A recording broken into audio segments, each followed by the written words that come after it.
Hey there, it's your girl King Coral and welcome back to another video, this time about being able to say no.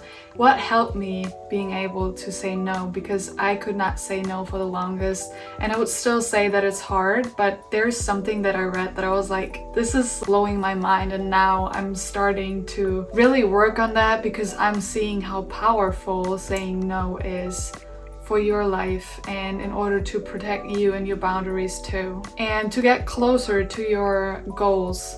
So the first thing that a coach told me is saying no to others means saying yes to yourself, because I have a really hard time saying no, and I figured my deeper reason for being scared to say no in situations is rejection. I don't want to reject people because I'm scared of getting rejected.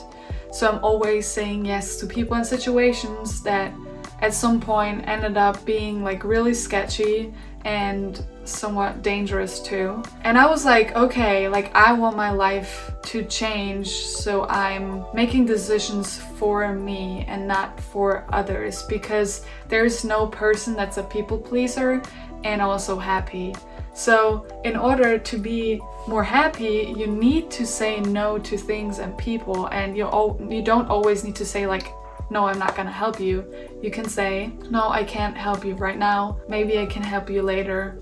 Maybe this person can help you at work. It's so important to be able to say no to situations at work, to say that to situations at home, to your family and friends. It does not mean that you are actually rejecting them. First of all, saying no is like a normal thing to do. View yes and no as having the same power. Saying no can even be more powerful in a good way though. In order to achieve your goal and saying yes to achieving that goal, you need to say no 1,000 times. And I feel like that was so powerful because they explained, if you, let's say, I want to make $1 million in 5 years, in 10 years, whatever amount of time, and you break it down, first of all, why you want to make that million, and you break it down how you're going to achieve that million, and you need to work on the specific skill that you have or your business, and you need to spend, let's say, 4 hours a day on it,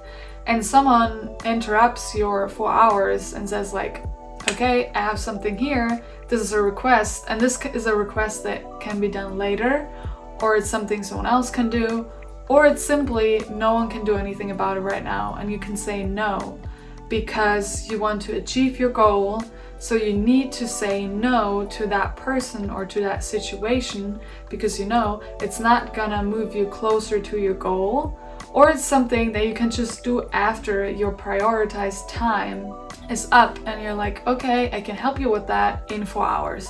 You don't always need to say yes immediately as soon as someone comes to you. And there's like different ways on how you can practice that. You could start very little by practicing, by saying certain phrases to yourself in front of the mirror. You can start practicing with friends or family, like very small things, and then you do say no to situations and people in like very small scenarios where you know like, okay, this is like not a life threat to say no to, and then you can work your way up to bigger situations where you have to say no.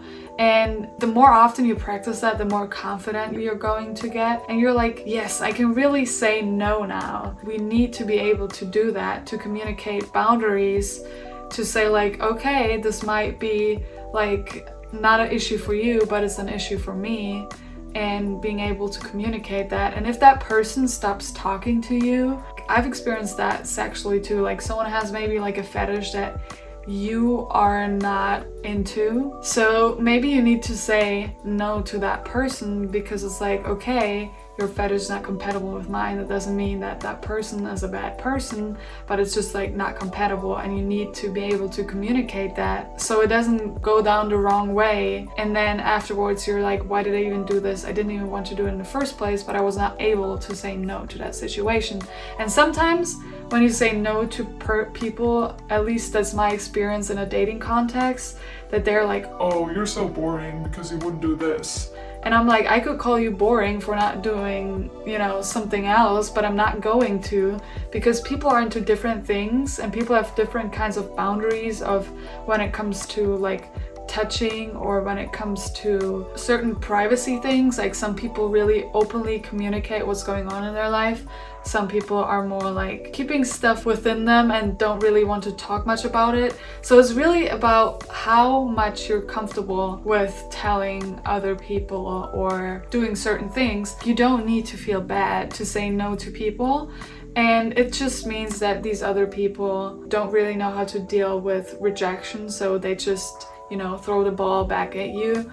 And now you feel bad for saying no, but never feel bad for saying no. There are also like different coping strategies that you can learn, like journaling, writing down how you're feeling. You can see a therapist that can help you if you notice it's like really difficult and you don't feel that you're making any progress. Seeking support from others, and it's most important that you also celebrate every success. Every time you were able to say no to a person or a situation that you didn't feel comfortable in. Like even toxic people. There are so many people stuck in toxic relationships and friendships because they are scared to say no to that person if they are getting hit up. Like that happened to me where I was in such a toxic friendship, and I always, like, every time she asked me like, oh, do you want to hang out? I felt too bad to say no, so I said yes most of the time. Like sometimes I was like, oh, like I'm not free this week or something, and then the other week I would fold in, and then afterwards like I would feel so terrible every time. And you need to protect your energy.